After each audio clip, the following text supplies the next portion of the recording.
semua, salam sejahtera Malaysia. Hai semua, salam sejahtera Malaysia. Hai semua, salam sejahtera Malaysia.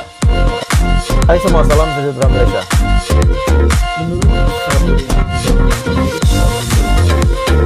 Hai semua, salam sejahtera Malaysia. Tuan-tuan dan puan semua. Tuan-tuan dan puan semua, ini paling hangat saya nak kongsi dengan kamu, dengan anda semua, tuan-tuan dan puan semua. Tapi sebelum saya meneruskan isu hangat kita hari ini, saya meminta jasa baik kamu untuk tekan butang like, share video ini supaya ramai yang tahu. Setelah berlakunya pergolakan politik di Sabah, apa kesan kepada semua adun? Kepada semua adun yang menyokong kenyataan Bu Mokhtar dan kepada semua adun yang menyokong, yang menyatakan sokongan kepada Ketua Menteri Haji Jinor. Oke, baik tuan-tuan dan puan semua, isu hangat. Satu tajuk yang saya nak bahas, saya nak sampaikan kepada kamu. Dikatakan setelah Bung Mokhtar menarik sokongan daripada Haji J terhadap Haji J, yang ingin kita dapat lihat tujuan ataupun hasrat Bung Mokhtar, pengurusi Barisan Nasional Sabah itu, yang dilihat mahu mengguling kerajaan negeri, pimpinan Haji Jinor sebagai Ketua Menteri. Dan pada akhirnya yang kita tahu, lima adun ini yang tidak menyokong usul ataupun kenyataan daripada Bung Mokhtar, bahkan beliau tidak pun berbincang dengan kelima-lima adun ini kalau saya tak silap.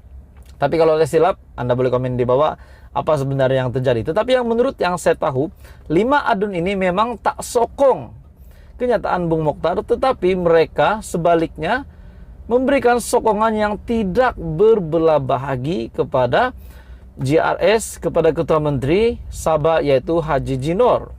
Dan menjadi tanda tanya, adakah kelima-lima adun ini akan dipecat daripada Barisan Nasional setelah mengingkari arahan ataupun mungkin tujuan ataupun usul daripada pengurus CBN? Saya terlihat satu tajuk berita yang benar-benar mengejutkan. Sudahlah baru-baru ini Tian Chua dipecat, dan Tian Chua kata pemecatan itu tidak profesional dan tidak sopan. Tapi adakah apa yang beliau lakukan itu sopan dan profesional setelah beliau bertanding semasa PRU15 tetapi bukan sebagai calon PKR? Coba kita tanya diri kita sendiri. Akhirnya 5 adun AMNO Sabah sedia tubuh parti baharu. Ada parti baharu lagi. 5 adun AMNO sedia tubuh parti baharu jika dipecat. 5 ahli Dewan Undangan Negeri adun AMNO yang enggan menyokong langkah AMNO Sabah menarik diri daripada kerajaan negeri, pimpinan Ketua Menteri Datuk Seri Haji Jinor sedia ambil tindakan, termasuklah dipecat daripada parti. Maknanya sokongan mereka yang begitu sungguh-sungguh sekali untuk Haji J, bahkan saya rasa sokongan mereka ini untuk Kerajaan Perpaduan hari ini juga menyokong Kerajaan Perpaduan, gabungan PHBN, dan tidak mahu mengganggu sebarang proses kemajuan kita pada hari ini. Sudah pasti Datuk Seri Anwar Ibrahim dalam rangka membangunkan semula dan ingin politik di Malaysia ini bersih, bahkan tidak lagi ada perkara begini, dan sebab itu mungkin 5 adun ini menyatakan sokongan terhadap Haji J. Adun terbabit ialah Datuk Syahilmi Yahya, Datuk Dr. Yusof Yaakob, Datuk Jasni Daya, Datuk Muhammad Arsad Bistari, dan Datuk James Ratib. Nampaknya kelima-lima mereka bersedia untuk dilucutkan jawatan dan mungkin bersedia untuk tubuh parti baru sekiranya mereka dipecat. Dan apakah respon Bung Mokhtar? Adakah Bung Mokhtar akan memecat kelima-lima ini? Dan saya rasa kalau mereka dipecat, sudah pasti mereka boleh masuk JRS bila-bila masa. Mereka boleh masuk mana-mana parti, yang penting menyokong Haji J. Saya rasa begitu, sebab setelah mereka menyatakan sokongan mereka tidak menyokong Bung Mokhtar untuk menggulingkan JRS, menggulingkan Haji J, sudah pasti Haji J akan mungkin mengambil mereka masuk ke dalam parti di dalam JRS. Jadi apa komen Anda tuan-tuan dan puan semua? Akhirnya kelima-lima adun ini mengaku 5 adun AMNO sedia untuk tubuh parti baru. Jadi tuan-tuan dan puan semua, apa komen Anda? Adakah kelima-lima adun ini akan dipecat Mana yang baik? Dipecat, dikekalkan, ataupun mungkin akan sertai JRS, sertai HJJ.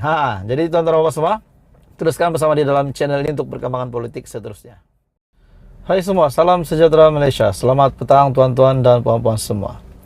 Seperti yang kita tahu, Tian Chua yang dipecat daripada PKR disebabkan beliau telah melakukan sesuatu yang tidak boleh diterima oleh beberapa pemimpin PKR. Dan saya rasa Presiden PKR, timbalan Presiden PKR pun berpendapat bahwa tindakan yang dilakukan oleh Tian Chua itu adalah tidak menghormati parti.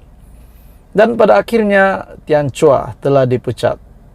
Oke baik, tuan-tuan dan puan-puan semua, saudara-saudara semua.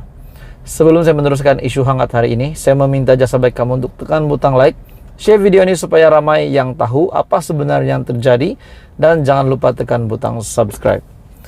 Setelah beberapa jam, ataupun saya boleh kata selepas sehari Tian Chua dipecat, apa pendapat Anda semua? Adakah Tian Chua akan membuat satu tindakan lagi yang pasti mengejutkan PKR dan seluruh Pakatan Harapan, bahkan kepada Datuk Seri Anwar Ibrahim sendiri, kepada beberapa kepimpinan tinggi PKR, Rafizi Ramli?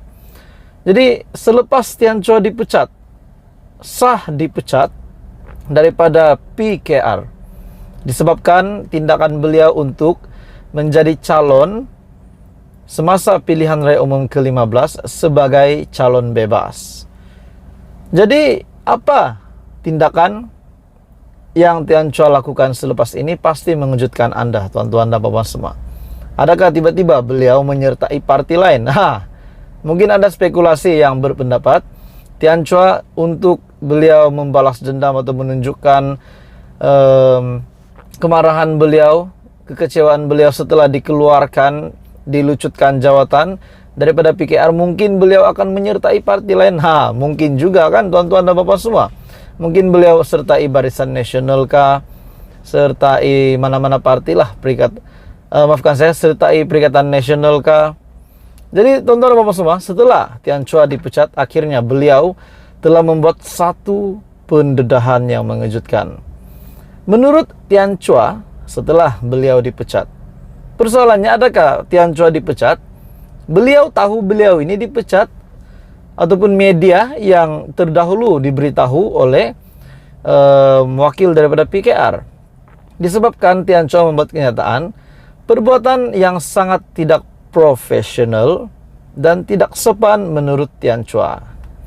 Bekas naib Presiden Parti Keadilan Rakyat ataupun PKR, Tian Chua menyifatkan tindakan mengumumkan pemecatan beliau dan 4 lagi ahli parti itu kepada media terlebih dahulu sebagai tidak profesional dan sopan. Tian Chua dalam kenyataannya di Facebook berkata, beliau amat kesal dengan tindakan yang dilakukan pengerusi lembaga disiplin PKR, Datin Dr. Tan Yee Keo. Dah tahu salah, tetapi setelah dikenakan tindakan pula, begini pula respon Tian Chua. Pengurusi jawatan kuasa disiplin telah memilih untuk mengumumkan pemecatan saya kepada media sebelum menghantar sebarang pemberitahuan kepada saya dan individu-individu lain yang berkenaan. Perbuatan yang sangat tidak profesional ini amat dikesali dan tidak sopan menurut Tian Chua. Oke baik tuan-tuan dan bapak semua, apa komen Anda? Apa komen Anda setelah Tian Chua, selepas beliau dipecat, tiba-tiba beliau kata tindakan tidak profesional dan tidak sopan daripada PKR. Jadi yang dia lakukan itu profesional atau sopan semasa PRU 15, dan sudah pasti ini menimbulkan kekecewaan dan sakit hati kepada pemimpin-pemimpin PKR yang menghormati Tian Chua. Tetapi tiba-tiba beliau bertanding menjadi calon bebas, bukan PKR. Walaupun mungkin beliau tidak menjadi calon pada PRU 15, tetapi kalau beliau mempunyai komitmen dan committed untuk PKR, beliau tidak akan melompat parti kan? Jadi tuan-tuan dan bapak semua, apa komen Anda?